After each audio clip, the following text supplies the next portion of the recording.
Hello, fellow dragon lovers. Welcome back to another book review. I didn't put any makeup on or anything because I'm trying to crank these out in a hurry, so you get what you get and you don't throw a fit. And you get no makeup Julian wearing a cozy sweater. Today the book we're talking about is Borne, a book that was recommended to me by one of my patrons as sort of a palate cleanser from Fourth Wing, because both of them are about dragon riding schools, essentially. By the way, if you would like to boss me around and make me read books, you can do so over on Patreon. There is a certain level where you can boss me around and make very firm suggestions. I can still say no, I retain the right to say no to things, but you can make very firm suggestions about what I read, so check that out if you're interested. So Borne, let's read the synopsis and then we'll get into it, because there are elements that I really liked about this book and like two elements that I absolutely hated. So that'll be fun. I'll try to do the stuff that I liked first and then get to the stuff I hated for watch time. Annie and Lee were just children when the brutal revolution changed their world, giving everyone, even the lowborn, a chance to test into the governing class of dragon riders. Now they are both rising stars in the new regime, despite backgrounds that couldn't be more different. Annie's lowborn family was executed by dragonfire, while Lee's aristocratic family was murdered by revolutionaries. Growing up in the same orphanage forged their friendship, and 7 years of training have made them rivals for the top position in the dragon riding fleet. But everything changes when survivors from the old regime surface, bent on reclaiming the city. With war on the horizon and his relationship with Annie changing fast, Lee must choose to kill the only family he has left or betray everything he's come to believe in. And Annie must decide whether to protect the boy she loves or step up to be the champion her city needs. Because he's the hero Gotham deserves, but not the one it needs right now. Alright, so this book definitely better than Fourth Wing. That's not difficult, but the world building is several sizable notches above where Fourth Wing was, mostly because Fourth Wing had actually no interest in world building whatsoever. But this one has a very lived-in feeling kind of world, at least the parts that you get to see. There are definitely parts that you don't get to see, but this one is post-revolution. There was a revolution in this one as well, but unlike in Fourth Wing where the revolution failed, in this one the revolution succeeded. And this is a sort of story that you don't get to see very often, where it's like, what happens after Katniss saves the world? You know, what happens after the revolutionaries win? How do they change the society? Can they change the society? And the biggest change that they make is that the ruling families previously were the only ones who were allowed to ride dragons, and now anybody who gets chosen by a dragon, including just the quote-unquote peasants, are allowed to become the military elite, the dragon riders. In a dragon riding school where you are not encouraged to kill each other. Fancy that. Imagine that. Imagine dragon training where you're not trying to kill off all of your dragon riders. Huh. Wild. Okay, so the thing about this book is that it is very political. This book is first and foremost interested in exploring what happens after the revolution and the caste systems that are still struggling to sort themselves out, because even though like the highest up, like Lee's family, were killed sort of French Revolution style, there are still some people sort of from the lower echelons of high society who are still alive. There are lots of people like Annie who were in the lowest rungs of society who are now elevated by the fact that a dragon chose them. So there is a lot of dealing with the muddy waters of classism in this book, which I don't know, I'm like, this is a young adult book, supposedly, and I'm like, are there a lot of teenagers really excited to wade into the ideas of classism? Like, maybe there are, and this book is for them. I like to explore classism myself in my own books, but I'm not quite so heavily invested in it. It's sort of definitely a very strong backdrop and theme in my books, but this book, it was like more than a theme, it was kind of like the whole point of the book. So, I'm going to try to go through my points, but I am going to maybe do them in a different order. I'm going to save characters till last, probably, because one of my biggest complaints with this book is a character in it, who I loathe. So, let's go. What order should we go in here? I mean, we could start with the prose. Usually I end with the prose. We could start with the prose. I felt that these prose were serviceable. They were definitely not flowery, definitely not purple. Maybe could have stood with like one more round of edits. Like some of the words, there's a lot of word repetition happening and just like stuff that I notice because I'm an editor that I don't know if a regular reader would notice, and I definitely don't think a teenage reader would notice. So it's not the biggest deal, but the prose were far from amazing, but they were very serviceable. I was not distracted at any point by how bad the prose were, which can happen. I just like, if I took myself out and objectively tried to notice the prose, they were mid. What about world building? Well, we talked about that a little bit. The world building is also kind of intrinsically tied in with the plot because it's all about what happened after the revolution. And the blurb talked about how some of the ruling class did survive and now they're coming back into the picture and trying to like regain power. But that really only happens like in the background for most of the book and then like at the very, very end of the book. So it's most of the book is taken up with just these kids dealing with the dragon school and all of the classism and issues that they're having within that. So the world building about the dragons, though, I found a little bit disappointing still. I was hoping that we were going to see some really cool dragon stuff, and the dragons were present, but they were definitely very similar to how horses are treated in a lot of fantasy books. They had maybe very slight personalities of their own, the mildest of personalities of their own, and they would like do things, but when they weren't in the scene, the characters never really thought about them. Like the dragons seemed to live in sort of cave nests, but where were those located in relation to the school?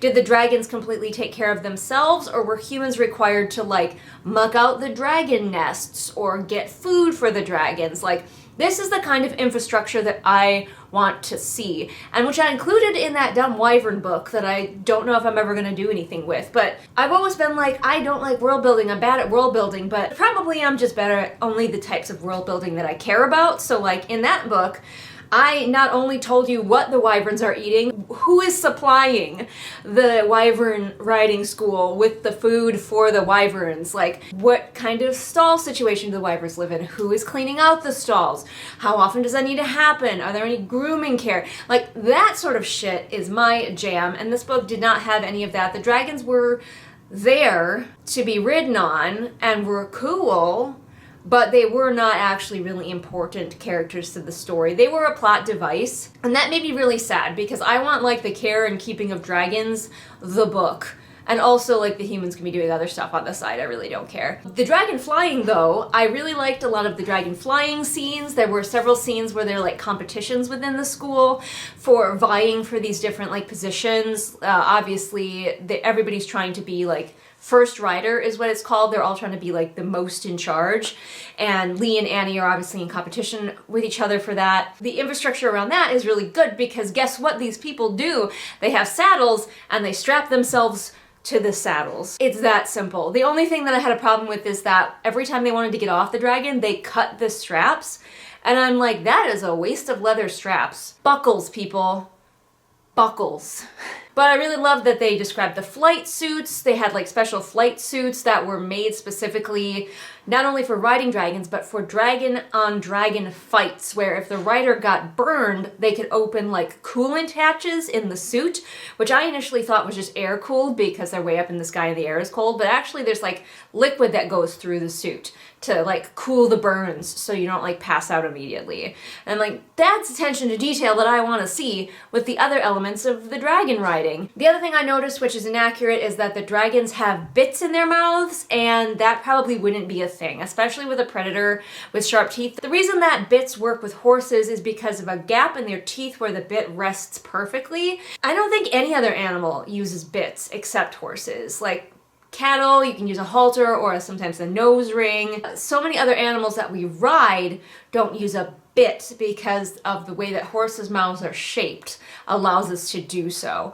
And so I was like, I don't think he would use a bit with a dragon. They have sharp teeth, like the bit would just be bouncing around on their sharp teeth, it wouldn't work. So I really wish that the author had put just a smidgen more thought into details like that. The world building around the dragons is still miles better than what was happening in Fourth Wing. And of course the world building around the society and the struggles of classism, and there's sexism in the background too. Like, it's never overt with the sexism, which I can't quite decide if I like, because Annie is really struggling because people still look down on her, and she looks down on herself as a quote-unquote peasant.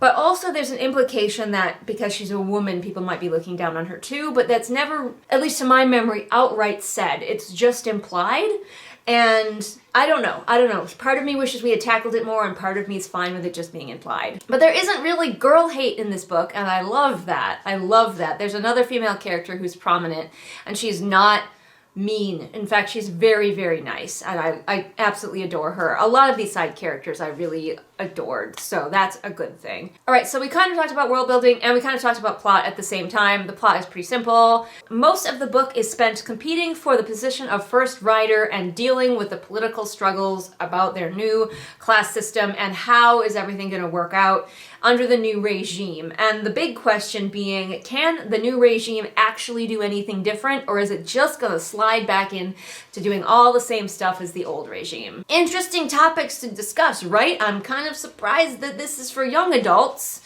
because they usually like more adventure and less politics in my opinion, but maybe, I mean, this book has a 4.04 rating on Goodreads, so what do I know? I'm not a really big political book reader, but since it was sort of young adult politics, I was okay with it. And we did break it up with some dragon flying shenanigans. There is romance plays heavily into this, and I think it was kind of clumsily done, in my opinion. It feels like it relies a lot on you to just believe that these characters have a really solid relationship without a lot of proof. Like, we keep going back to Lee and Annie and how they were in the orphanage together and how he basically supported her. Like, it wasn't an even relationship. He was always the one holding her. He was getting her food. He was like helping her out. And so we're supposed to just believe from that they have chemistry, and I didn't feel like they did. Personally, people probably disagree, but I felt zero chemistry between Annie and Lee, which is too bad because they're endgame, and I think they are. At least in book 1 they are. Alright, so the dog probably wants to be walked really soon, so I'm gonna try to finish up my thoughts here. Let's get to the characters. So, the characters, and then one other element that I really didn't like about this book, okay? So for the most part, the characters were pretty okay. I wish that some of them had maybe had a little bit more nuance. Like, there was the bully character, Power. Yes, that was his name. I thought I must be not hearing it correctly because I was listening to the audiobook, and I'm like, his name must be like Powell, but I'm just hearing it wrong. But no, his name is Power. That's his name. That feels like such a placeholder name, like the author meant to go back in there and give him a better name, but I guess his parents named him Power. And he oscillates back and forth for me between being a really interesting character and just being a caricature. So, like, he supports Annie for reasons. Like, he really wants her to become first rider, and for, like, bully reasons, but, like, at the same time, he's very supportive of her, and he helps her a lot. And yes, they're for his own ends, but at the same time, that makes him very interesting. However, every time it seemed like he was going to be a nuanced character in other ways, the author backed off of it and just had him be antagonistic for sometimes seemingly no reason. Like, sometimes he would go against his own best interests just to be the antagonist in the scene, and it's like, well, which is it? Is he out here looking out for himself and his interests? Or is he just doing everything to be the asshole in the scene? Because, like, there are some scenes where we don't need an asshole. I think there's enough conflict as it is. We don't need him to also then be like, well, I think we should do this, or I'm laughing at these people suffering. Because it's like, but why? When you sit back and look at what we know about him, why? But there was a cinnamon roll character who was, his one note was that he was a cinnamon roll, could have been deeper. Then there was the other girl character, Krissa, whom I loved, and she deserved better. She was kind of like a rival love interest for Annie, but they never hated each other. Krissa was just so good. And she deserved better than she got in this story, quite frankly. Annie was a difficult character to like, especially at first. I wasn't really enjoying myself for the entire first half of the book. By the time I got to the second half, I was liking it better, and one of the reasons was Annie. Especially in the beginning of the book, Annie has a very serious case of the self-doubts. So we see that she's very, very good at dragon riding. She is almost a master at dragon riding, but when we're in her point of view, she really doesn't think that she's good, and she has a lot of doubts about herself. And while I found that frustrating, I can step back and understand that teenage Julian probably would have related a lot to that. Teenage Julian was awash with self-doubts. Now that I'm 37, going on 38, I'm a lot more secure with who I am as a person. But back then, yeah, I would have found Annie super relatable, her self-doubts super relatable, even though most of the time adult Julian just wants to take her by the shoulders and shake her. But she gets better about that later as the book goes on. She gets better about it. Thanks in part to Power, the bully character, who's like Team Annie. And I'm just like, okay. But all right, let's get to the character who ruined the book for me, or damn near ruined the book for me. I did give it 3 stars, but he took off a whole star by himself, and that is Lee. Prepare for the rage. I hate Lee. I hate him so much. You cannot understand. Somebody in the other reviews that I read called him a Gary Stu, and he is a Gary Stu to the max. I loathe him. Every time we were in his point of view, I just like hated it, hated the whole experience. He's just so nothing. There's nothing going on in his brain. He is just like this ex-royal who's like got a savior complex, and everything always works out for him. At the beginning of the book, what frustrated me even more is that when we went into Annie's point of view, she was also thinking about Lee. So it was the Lee story for both characters up until like the halfway point where she decided to go off and do her own thing finally. But Lee is just such a blank nothing, and everything keeps getting handed to him. And I just wanted to punch him. Why is he in this book? I was looking at other people's reviews of this book because I was like, somebody else has to agree with me about Lee. But most people were, if they had to pick a character they didn't like Annie because she was like, oh, so dramatic, so emotional. And I'm like, well, yeah, teenage girl, hello. Seemed realistic to me, even if it was a little bit frustrating, but they were like, I liked being in Lee's point of view because he was more even keel. And I'm like, he wasn't even keel, he was a brick. No thoughts, head empty. This man had no personality. Like, you could look for hours with a magnifying glass and his only personality would be heroic. I hate him. I hate him, I hate him, I hate him. Everything always worked out for him. He was always the best at everything, and you guys know how I feel about characters who are the best at everything. He was the best dragon rider. He was the best at social situations. Everybody just automatically respected Lee. Like, he could walk into a room and for no reason at all, everyone would be like, oh my gosh, I automatically respect that man. It definitely felt like we were saying in this book that if you're born into royalty, you are just inherently programmed to be a good leader. And it's like, well, you know, he's not a peasant, except for everybody thinks that he's a peasant. Everybody thinks that he's on the same level as Annie. So why on earth would they afford him more respect every time he walked into a room? But also, he's also the best at dragon riding. He's effortlessly good. All of his dragon flying scenes, when he's up there competing, he barely just he can flick his wrist and win the battle. Like, Annie actually has to struggle. Her scenes are way more interesting because she has to use tactics and thoughtfulness, and Lee just wins. Because he's good. Lee is good at everything. And we try to be like, oh, but he's sad. His parents were killed. And I'm like, except for everybody here's parents were killed. Everybody here has a sad backstory. Lee, you're not fucking special. Yeah, you watch your parents die in front of you. You know who else did?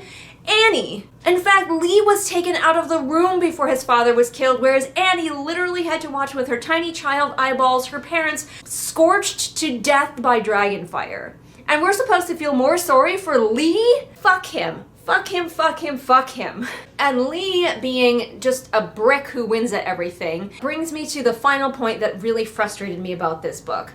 So the entire time, I mistakenly thought that one of the major themes of this book was like nature over nurture. Is it true that the people who are born into the dragon ruling class are just genetically inherently better dragon riders? And I thought the book was going to say, no, anybody could be a good dragon rider, the elites just thought they were better. But then, with Lee, the only royal-born dragon rider who we really get to see very much of in this story, it turns out that he is just inherently better than everyone else. So the lesson of this book is, yes, the ruling class are genetically superior to you. And you might be like, well, Julian, it's because until he was like 9 years old, he had better food and better schooling. And yes, that is a factor, especially the better schooling. He speaks quote-unquote dragon tongue without an accent. He speaks it better than everyone else because he was taught until age 9 or whatever how to do it. It's natural to him. But until he was chosen by a dragon, well after his parents were dead, he had like minimal contact with dragons. So why on earth would he automatically be better at flying on dragons and his dragon went through dragon puberty first. The dragons do this thing called sparking, and nobody knows what causes a dragon to spark. It's dragon puberty. When dragons quote unquote spark, that's when they gain their fire breath. And at one point, Lee and Annie are flying in an exercise, and Lee's dragon sparks even though he has done nothing different from what Annie has done. In fact, she's done a lot more of the thing that he just does once in this scene. And then, because his dragon sparks, Annie's dragon starts to spark, but Annie is incapacitated, so Lee has to climb off of his dragon onto her dragon and help her dragon spark as well. And it's like, okay, that has nothing to do with how he was raised and educated. That is just inherent specialness, inborn specialness happening with Lee. And that drives me crazy. I absolutely loathe that message, which I assume is unintentional on the part of the author, but I can't be sure.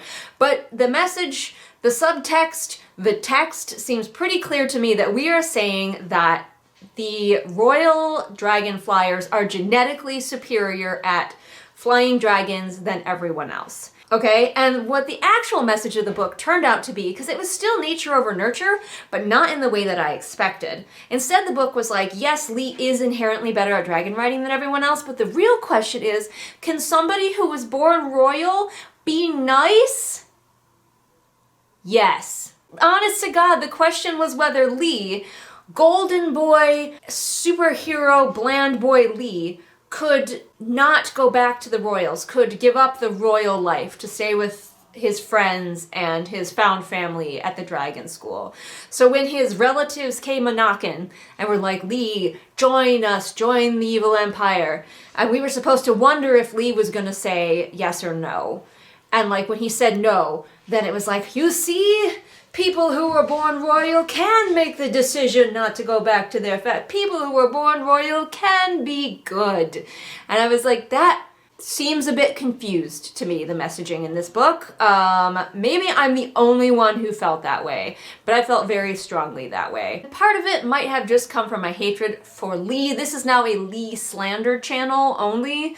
If you're coming into the comments to defend that man, you better have some receipts, because he was just a handsome brick. And there are no two bones about it. A handsome brick that the plot or the author loved. Like, yeah, at the end he was a little sad because he had to make a decision that made him sad. I'm like, oh no, your poor Fifis.